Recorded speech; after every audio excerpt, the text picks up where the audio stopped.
Meron tayong traditional para mawala yung masamang espiritu.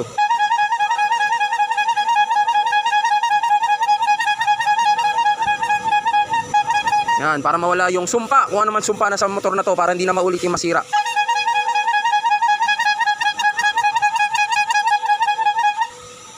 Yan, alright, start mo, Diego. Yun mga papawan, kulik ko, grabe. Biro.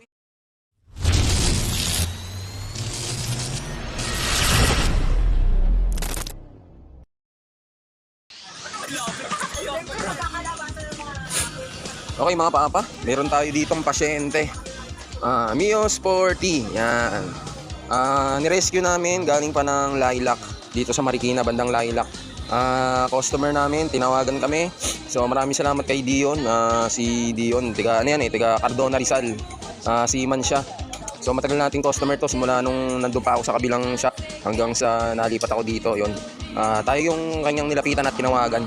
Okay. Na loss compression mga papa. Kahit anong sipa mo, napakalambot to. Siguro kaya ng daliri ko to eh. Yun o. Kaya ng kamay mga papa. Alright. Loss compression. So pinuting papunta dito sa garahe natin. Mamaya check natin kung anong dahilan, kung bakit siya na loss com. Sana walang naapektuhan sa loob ng makina. Sana puro carbon lang. So pag puro carbon lang yan, linis lang yan. Tapos palit valve seal. So napakamura lang nun. Napaka basic. Walang masyadong gastos. Wag lang tinamaan ng mga barbula. Wag lang din sanang natuyuan. Right? Mamaya natin malalaman. So update namin kayo dyan sa Mio Sporty niyan. Si Diego babanat yan mga papa. Okay, maraming salamat. Update ko kayo. Alright papa. Ito na, binaklas na natin yung makina. Nilagay na natin sa ating sa patungan, no? Yan. Binabaklas na natin, papa, para ma-check natin yung loob ng makina kung anong nangyari, kung bakit na loss com. Alright? Okay, Papa Dion, shoutout nga rin pala sa mga ka-group mo, sa Team Pongkan, Yamaha Pongkan. Yung kaya tinawag silang Pongkan kasi yung mga motor nila kulay Pongkan, kulay orange. So, shoutout mga Team Pongkan, Mio Pongkan, yan. Matagal na yung group na yan, mga solid yung group na yan. Ang popogi ng mga group na yan, mga papa natin dyan, mga pogi talaga yung mga yan. Tsaka mga bakbakero yan mga yan, mga papa. Team Pongkan, maraming salamat sa pagtitiwala, lalo na kay Papa Dion. Maraming salamat. Check natin to, update ko mamaya kung ano nangyari sa loob ng makina. Alright, engine refresh na to, matik.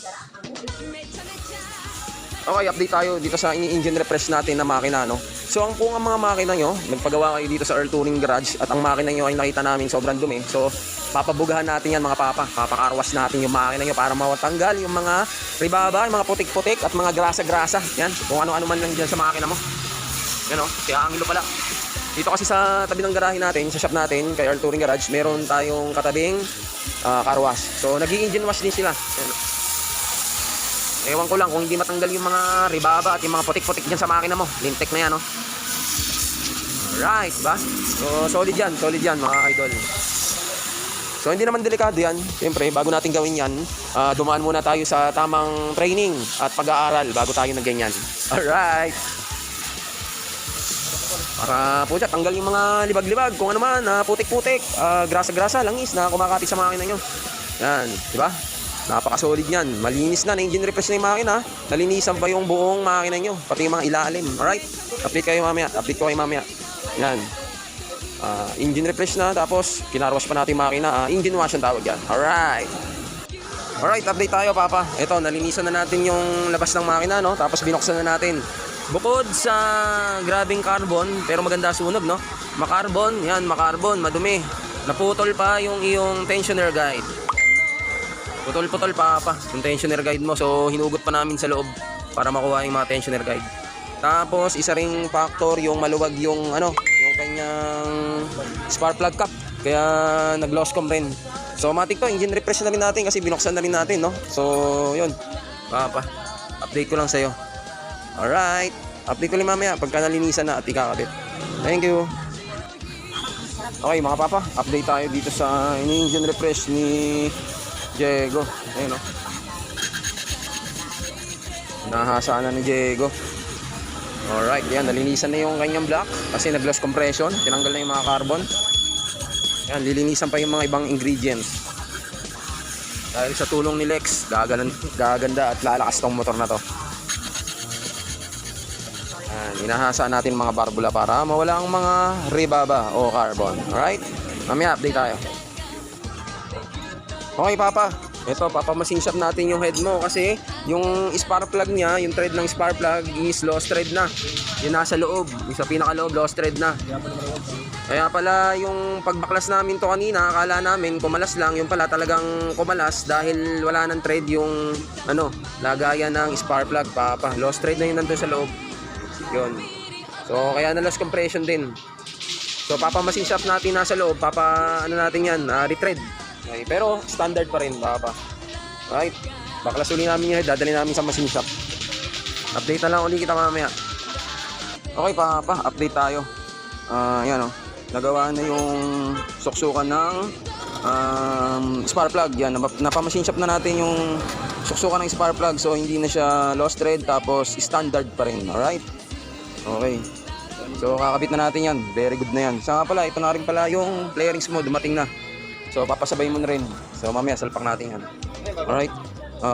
Okay mga papa, update tayo dito sa in-engine refresh ni Diego na Mio Sporty. Ngayon, nagpalit din ng kaha. Ayan o, napakaganda, grabe. Tapos, yung nasinshop yung head, then in-engine refresh.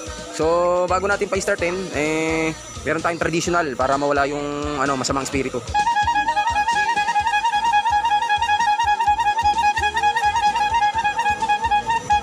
Yan, para mawala yung sumpa. Kung ano man sumpa na sa motor na to para hindi na maulit yung masira.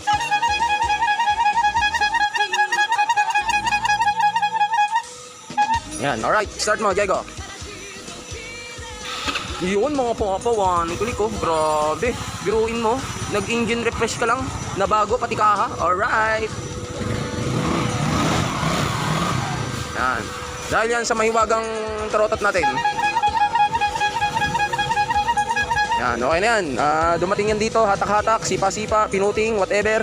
Tapos ngayon, gumagana na. Fresh na yung makina, mga papa. All goods. Salamat, Diego Works. Alright, thank you. Ito lang talaga katapat. Yan. Alright, salamat.